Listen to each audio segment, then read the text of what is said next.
নাম কি তোমার? আমার নাম কাদিজা। রোগীর নাম খাদিজা, তোমার নাম কি? আমার নামও কাদিজা। তোমার নামও খাদিজা। হ্যাঁ। বয়স কত তোমার? আমার বয়স 26 বছর। 26 বছর। রোগীর বয়স কত? রুগীরও 26 বছর। রোগীরও 26 বছর। হ্যাঁ। কত বছর ধরে আছো রোগীর সাথে? বুঝলাম না, 14 বছর। 14 বছর ধরে আছো।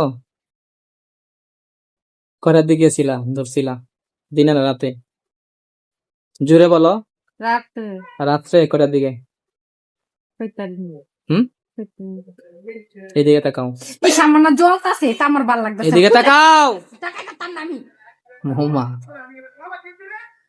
তুমি এটা চিন্তা করো না যে তুমি আইসা বলতেছো তোমার কি অবস্থা হবে, এটা চিন্তা করতেছো? এদিকে তাকাও, শোনো। তুমি নিজে স্বীকারোক্তি দিছো না যে তোমাকে আনা এত সহজে সম্ভব ছিল না। তোমাকে যদি আল্লাহর কোরআন দিয়ে ধরে নিয়ে আসতে পারছি, অনেক চেষ্টা করছো না আসার জন্য, করছো না? হ্যাঁ, পুরা তোমার কনফিডেন্স ছিল যে তোমাকে কেউ আনতে পারবে না শরীরে, তাই না? অনেক হুজুর কবিরাজ দেখাইছে না, আনতে পারছে শরীরে? মুখে বলো। না তোমার শরীরে তোমাকে আনতে পারছে? না। তো এখন আল্লাহর কোরআন দিয়ে আমি আল্লাহর এক নগণ্য গুনাহগার বান্দা যদি তোমাকে নিয়ে আসছে, আমার কথা শুনে না। আমার ভালো লাগতেছে না। আল্লাহর কোরআন দিয়ে আমি এক গুনাহগার বান্দা, নগণ্য বান্দা যদি তোমাকে ধরে নিয়ে আসতে পারছি, তাহলে কি তোমাকে কষ্ট দেওয়া সম্ভব না?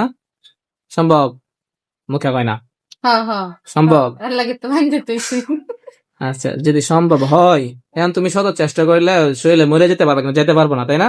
না শরীরের ভিতরে এখন চাইলে তোমাকে, তুমি নিজে নিজে মরতে পারো, আমি মেরে ফেলতে পারবো, কিন্তু তুমি এখান থেকে শরীর থেকে না যেতে যেতে পারবো না, আমি যতক্ষণ পর্যন্ত না ছাড়বো, তাই না?